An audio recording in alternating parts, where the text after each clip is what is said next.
حديثي إليكم أيها الأحبة في هذه الدقائق البسيطة هو عن الرحمة.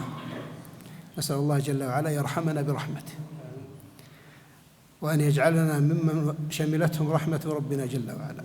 أقدم هذه الكلمة بواقعة في غزوة هوازن، عندما كان النبي صلى الله عليه وسلم انتهى من الغزوة، كان هناك يعني من الأسرى ومن السبايا من النساء، فكان في العسكر يعني في هذا المكان امرأة قد فقدت رضيعها،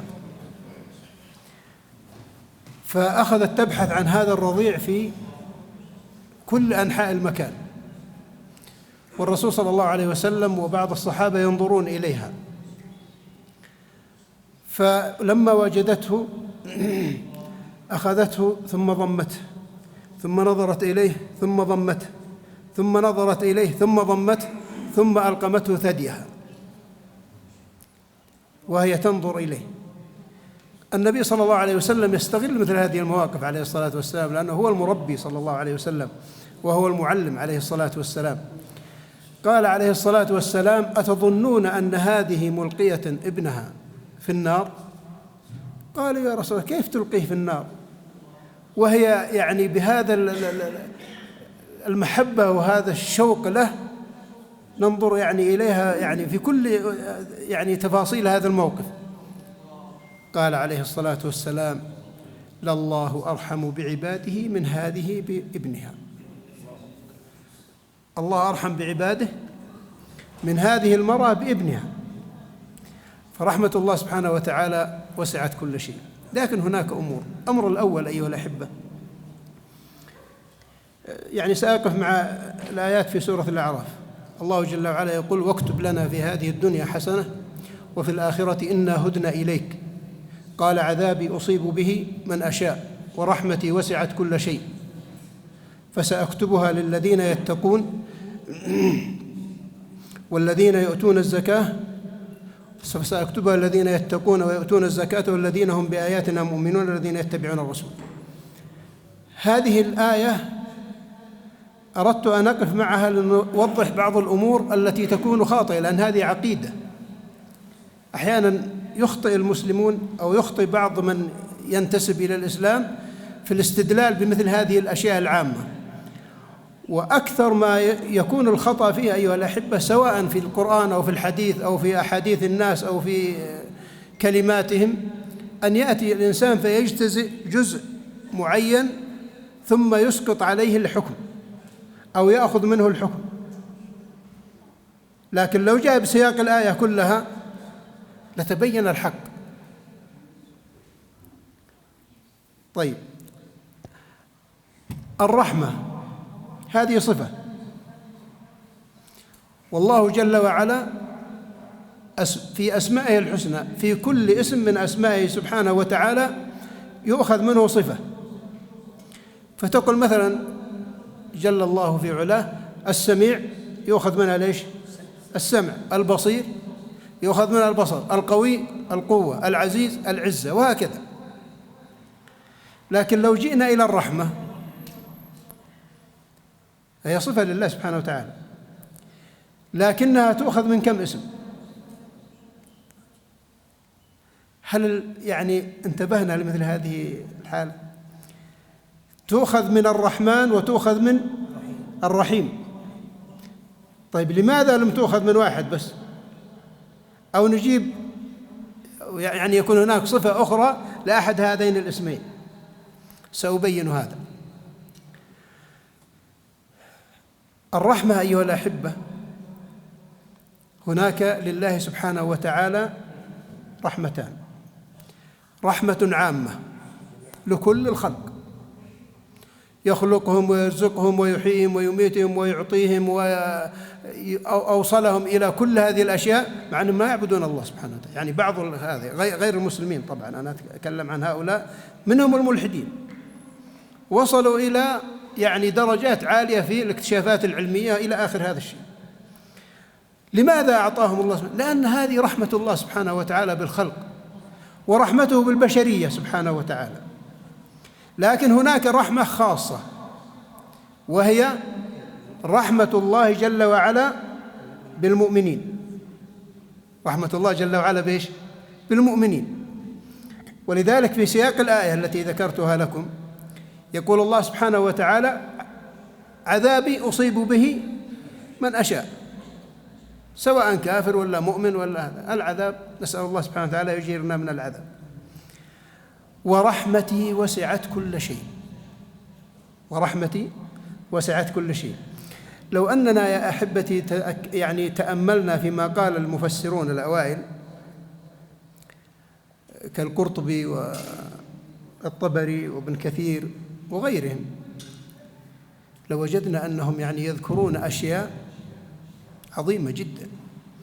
يقولون أن لما جاء قول الله سبحانه ورحمتي وسعت كل شيء، نط إبليس فقال: يا ربي أنا شيء ورحمتك وسعت كل شيء.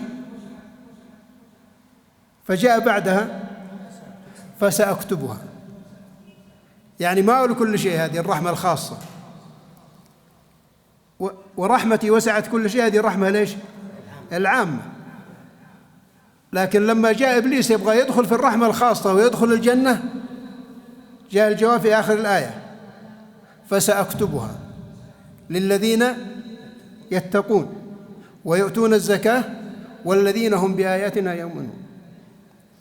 فجاء اليهود وغيرهم قالوا: نحن نتقي ونحن نؤتي الزكاة ونحن نؤمن بالآيات التي نزلت علينا. فجاء بعدها: فسأكتبها للذين إيش؟ يتقون ويؤتون الزكاة والذين هم بآياتنا يؤمنون الذين يتبعون الرسول النبي الأمي الذي يجدونه مكتوبا عندهم في التوراة والإنجيل يأمرهم بالمعروف وينهاهم عن المنكر ويحل لهم الطيبات ويحرم عليهم الخبائث ويضع عنهم إصرهم والأغلال التي كانت عليهم. هل بقي بعد هذا البيان بيان؟ انتهى. ولذلك ما جمعت هذه الأوصاف للنبي صلى الله عليه وسلم في آية إلا في هذه الآية: الذين يتبعون إيش؟ الرسول النبي الأمي الذي يجدونه مكتوبا عندهم في التوراة والإنجيل يأمرهم بالمعروف وينهاهم عن المنكر ويحل لهم الطيبات ويحرم عليهم الخبائث ويضع عنهم إصرهم والأغلال التي كانت عليهم. هل نظرنا في كم وصف النبي صلى الله عليه وسلم بهذا؟ من أجل أيها الأحبة نعلم أن الرحمة العام الخاصة إنما هي خاصة بالمؤمنين الذين يشهدون أن لا إله إلا الله وأن محمد رسول الله. المدعون للإسلام هذا شيء ثاني، الله سبحانه وتعالى هو المطلع على السرائر. ولذلك حتى جاء في الدعاء لما يدعو الإنسان للمؤمنين والمؤمنات والمسلمين والمسلمات إيش؟ الذين شهدوا لله بالوحدانية ولنبيه بالرسالة وماتوا وهم على ذلك. يعني ما شهدوا في يوم وبعدين تركوه، لا، قال وماتوا وهم أي استمروا على هذا التوحيد وعلى هذا الإيمان حتى جاءهم الموت.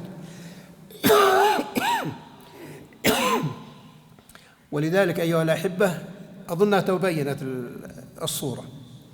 ولذلك هل يجوز أن يدعى لغير المسلم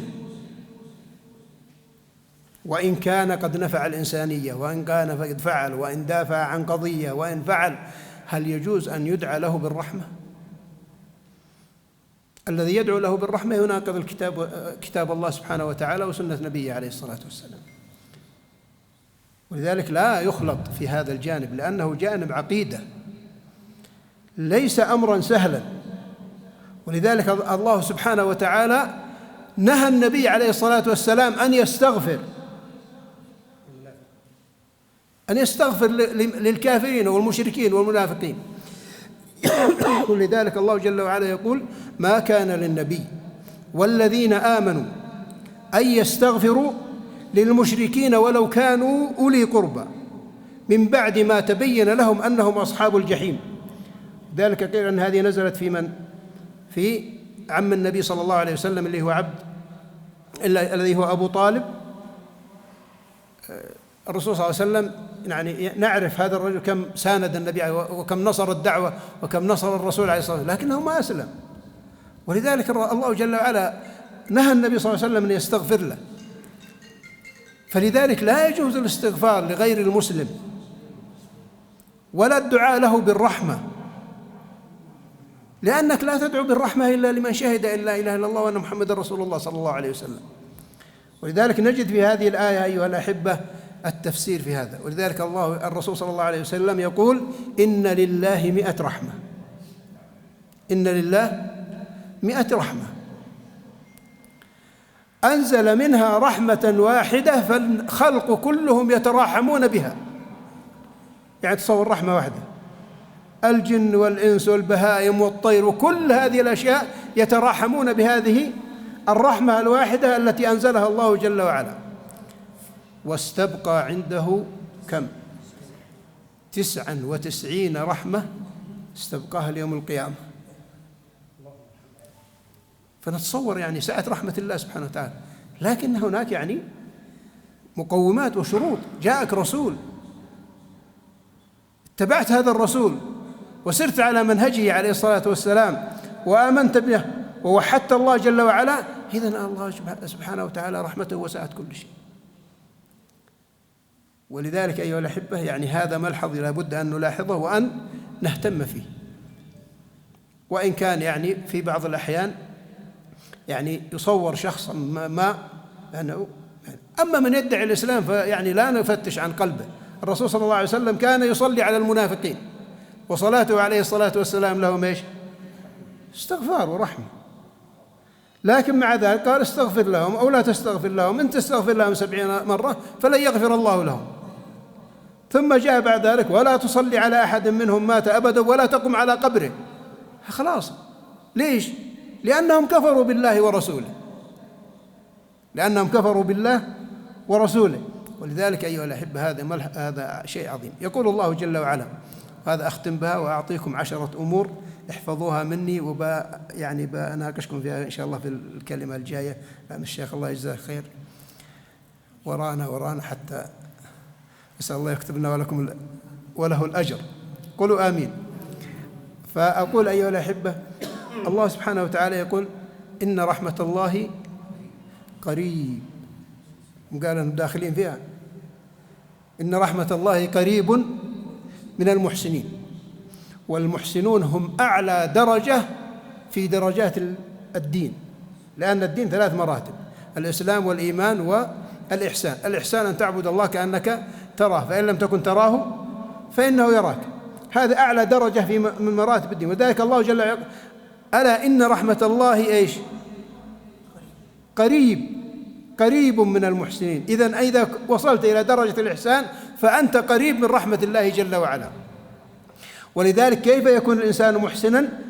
أذكر لكم 10، وهي كثيرة لكني بأختصر لكم 10 أشياء، 1 2 3 4، ما بقعد لا بشرحها ولا أفصلها.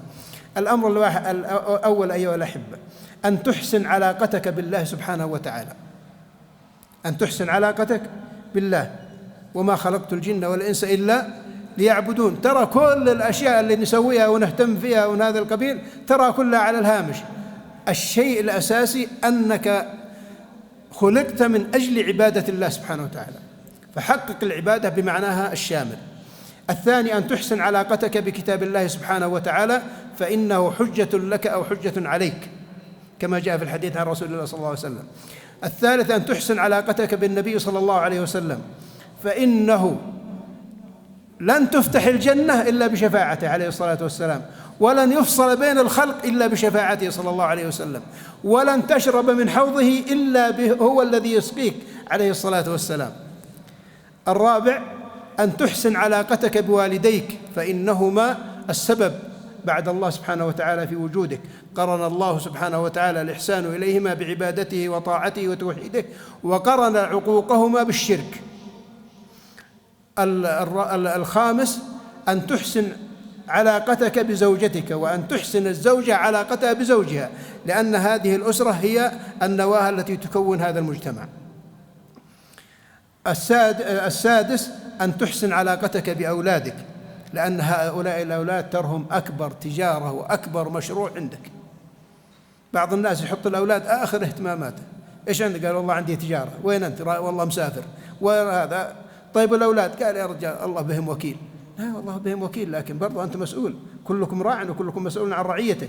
ولذلك إذا استثمرت في هذا المشروع فهم سعادة لك في الدنيا وذخر لك في الآخرة. ولذلك جاء في الحديث عن النبي صلى الله عليه وسلم: إذا مات ابن آدم انقطع عمله إلا من ثلاث، ذكر منهم إيش؟ أو ولد صالح يدعو له حتى بعد موتك، ولو جاء له ولد صالح فهو يدعو لك ويدعو لوالده وهكذا. السابع أن تحسن إلى أقاربك، فإن النبي صلى الله عليه وسلم يقول: من أراد أن يبسط له في رزقه وينسى له في أجله فليصل رحمه. الثامن أن تحسن إلى جيرانك، فإن النبي صلى الله عليه وسلم يقول: ما زال جبريل يوصيني بالجار حتى ظننت أنه سيورثه. التاسع أن تحسن إلى الناس جميعا، قال الله جل وعلا: وقولوا للناس حسنا. العاشر والأخير أن تكون محسنا في أقوالك وفي أفعالك وفي تصرفاتك وفي سلوكياتك وفي كل شيء، حتى مع غير الإنسان. الرسول صلى الله عليه وسلم يقول: إن الله كتب الإحسان على كل شيء، حتى مع الدابة التي ذبحها الإنسان. فإذا ذبحتم فإيش؟ فأحسنوا الذبحة، وإذا قتلتم فأحسنوا القتلة، وليحد أحدكم شفرة وليريح إيش؟ ذبيحته. هذه 10 أمور لو فعلناها فإننا بإذن الله نكون قريب من الإحسان، أو نصل إلى أقل شيء الدرجة الدنيا من الإحسان، والإنسان يكون محسنا أيها الأحبة في كل أموره. أسأل الله جل وعلا في هذه الساعة المباركة وبعد هذه الفريضة أن يرحمنا برحمته، وأن يغنينا برحمته عن رحمة من سواه، وأن يرحمنا في الدنيا وفي الآخرة، وأن يغفر ذنوبنا وذنوب والدينا وجميع المسلمين، وأن يوفقنا لطاعته وأن يجنبنا معصيته. كما نسأله سبحانه وتعالى أن يديم على هذه البلاد أمنها وأمانها، وأن يحفظ قادتها وعلماءها، وأن يصلح شبابها، وأن يحفظ مجتمعها، إنه على كل شيء قدير. كما نسأله سبحانه وتعالى أن يحفظ جميع المسلمين وأن يرحم موتاهم. كما نسأل الله سبحانه وتعالى أن يلطف بإخواننا المتضررين من هذا الزلزال العظيم الذي رأيناه أيها الأحبة. والإنسان يتأمل في قدرة الله جل وعلا، في خلال ثواني سويت هذه العمائر هذه المشاريع وهذا الأشياء، سويت ودمرت تدميرا كاملا في ثواني محدودة. فكيف يا إخواني إذا تأمل الإنسان إذا زلزلت الأرض زلزالها، زلزلت كلها. نسأل الله جل وعلا أن يلطف بنا وبه. فنسأل الله سبحانه وتعالى أن يرحم موتاهم، وأن يشفي مرضاهم، وأن يعافيهم، وأن يجبر مصابهم فيما أصابهم، إنه على كل شيء قدير. ونسأل الله جل وعلا يجمعنا وإياكم في هذا المجلس في جنات النعيم. صلى الله وسلم على نبينا محمد وعلى آله وصحبه أجمعين.